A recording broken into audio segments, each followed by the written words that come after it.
This is Jonathan Aguilar for Pro Boxing Fans in Las Vegas. We've just done the final press conference for Manny Pacquiao against Mario Barrios.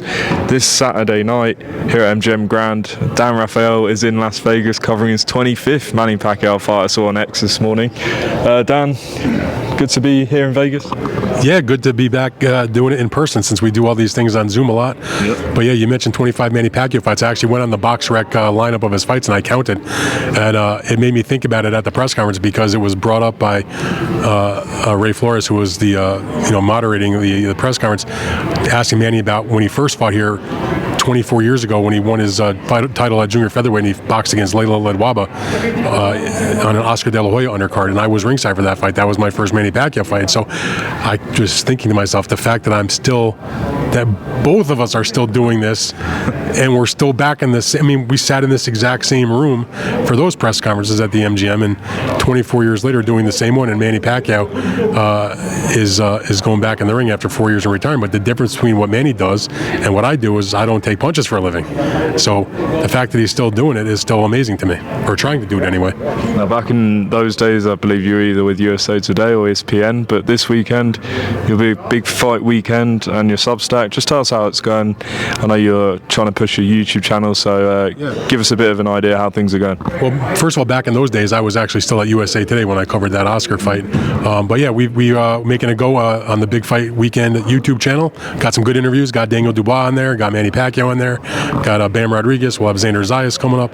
So we're I don't know if we'll ever be as big as you guys or some of the other giants of boxing YouTube, but we're trying to get there, do our thing. It's a nice, friendly community, I feel. And my Substack, where people can sign up for the newsletter and get the words that they can read instead of just see us talk about it or hear us talk about it. That's going very well, and I'm out here to continue doing my coverage. Like the best part about the Substack, it's independent. Nobody's going to tell me what to do. I don't have to. I don't work for the promoter. I don't work for the fighter. I don't work for the manager or anybody like that. It's my experience brings it to the table, and you can read it and agree or disagree or whatever. But at least it's not coming from a place of bias. And that goes straight to your email. So Dan, we'll link all of that in the description. Like we say, we're here for Pacquiao once again. He's been asked numerous times during this promotion, why are you coming back? Is it this? Is it that? In your opinion, what's the reason why he's fighting this Saturday? I think he just missed fighting. I mean, he's been a fighter his whole life, and I don't think when he retired after Ugas, he really wanted to retire. I've said many times that was politically motivated. He was running for the presidency of the Philippines, and he knew that if he's still an active boxer, that would probably be a negative in the campaign. He ended up not winning.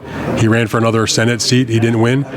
But remember, this is not like a surprise. He's, again, when he retired after Ugas, I think we all felt like it was just a matter of the presidential election, and if he didn't win, he would be back. And then people very conveniently forget that it was maybe just over a year ago or so that he and members of his team showed up with Conor Benn in Saudi Arabia to talk to Turki Al-Sheikh. Conor was still dealing with his issues in the UK. He had not yet fought the Chris Eubank fight, and they were trying to get them to bite on a fight between Pacquiao and Benn, which would have been an interesting fight, I guess. But the point is, it was that long ago that Manny was looking to come back, and so when the opportunity presented itself with PBC, who he had been working with, and Al Heyman has, the relationship with Manny in terms of the company and doing his recent fights.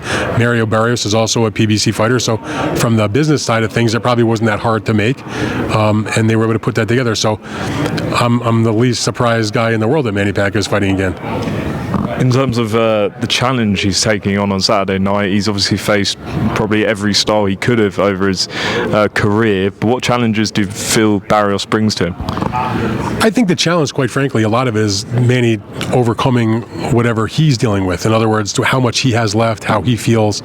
Because the Manny of old, and this is not in any way trying to insult Mario Barrios, who's a very good fighter and a good guy and makes exciting fights, but the Manny of his day, when he was the king of the world, walks right through him the way he did against Ricky Hatton and Miguel Cotto and plenty of other fighters that he took apart, and Antonio Margarito. I mean, you name it, the guys that he just blew away, Shane Mosley easily, guys like that. Barrios would not be even in the fight, whether it was a knockout or just a rout on the points. But now, because Manny hasn't fought for the 4 years, Manny had a long layoff, and he did lose his last fight, and I can't unsee the fact that I saw him in an exhibition bout not that long ago, a year or so ago, where they say he didn't train for more than a few days for the fight. Okay, fine, but he still got tagged and touched up badly by a guy that's not even an actual boxer. He was a kickboxer. So that makes me wonder. Now, I assume he took this a lot more seriously. He's fighting for a major world title, and it's on a much bigger platform, and a lot of the bells and whistles back here at a hallowed venue like the MGM Grand Garden Arena. So I'm sure he's more up for the fight and more tuned into his training camp. But how much can he still do at 46? You heard him talk about having to take into account his age, and you need more rest in the camp and that sort of thing. But if he's going to fight for a title in the welterweight division, Barrios is the guy to pick because, not to insult him, but if you were assessing the other champions, you would say he is the weakest link of those guys. And it so happens that they're both with the same company, PBC. Well, probably a better question for after Saturday, but what's your understanding of what PBC are looking to do with Manny should he beat Barrios?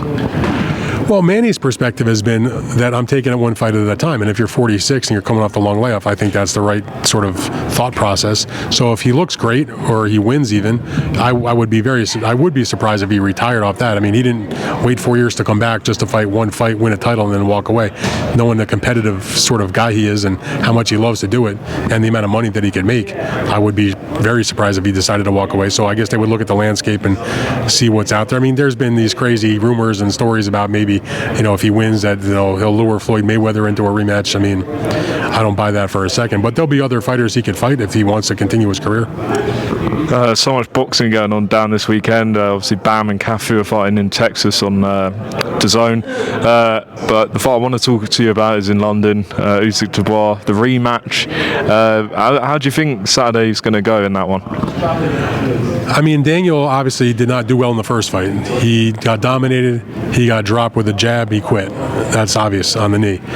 There is the smoke and mirrors nonsense about the supposed legal punch that was called a low blow, which in my opinion, and that of many, including the only one that counts, which is the referee, it was in fact a low blow.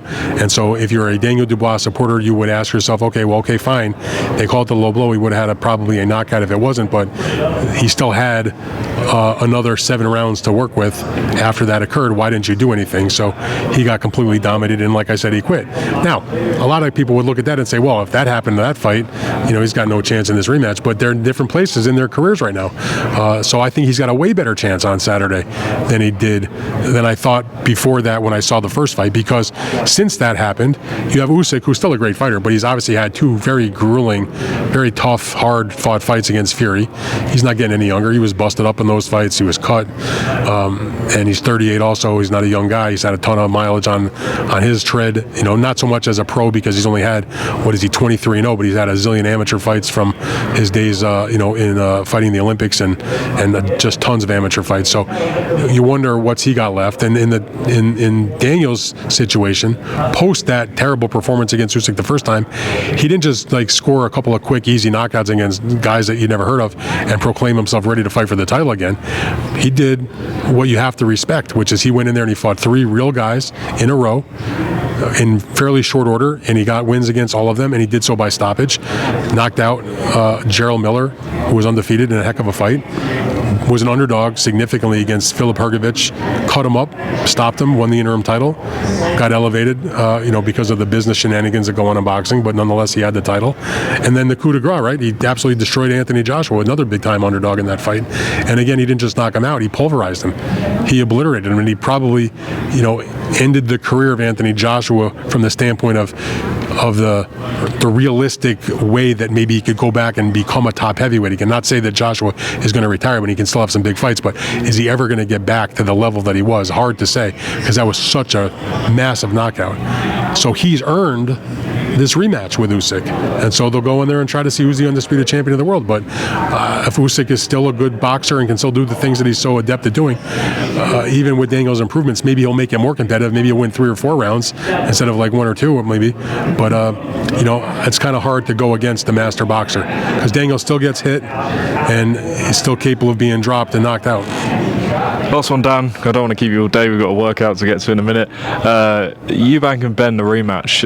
What's your understanding? I saw Eddie Hearn come out today and say that he wouldn't be surprised if Eubank retires or never fights again. Do you expect this rematch to happen? Well, as far as Eddie's comments, maybe he knows something I don't know, but I would be rather surprised if Eubank retired, because he's right on the precipice of being able to make gargantuan money, whether it's the rematch against Benn. I mean, Turkey has mentioned him very prominently about a possible 2026 fight against Canelo Alvarez. So, I guess anything is possible. But look, they announced, what is it, September 22nd, I believe they announced? 20th. So, or 20th. So Turkey said it's the 20th. I mean, he's the one that's paying the freight. So if he says it's the 20th, I'll take his word for it.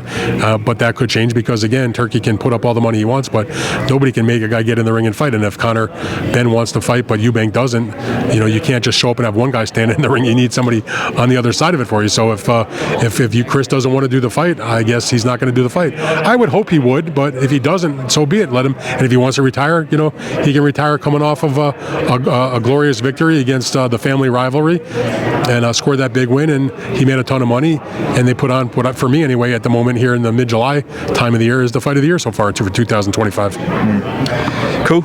Dan, appreciate your time. Obviously, a big week here in Vegas, which you're covering on danrafael.substack.com, and Big Fight Weekend. So tune into all of that, and enjoy the rest of your time here in Vegas, Dan. I appreciate that very much. Thank you. Thank you.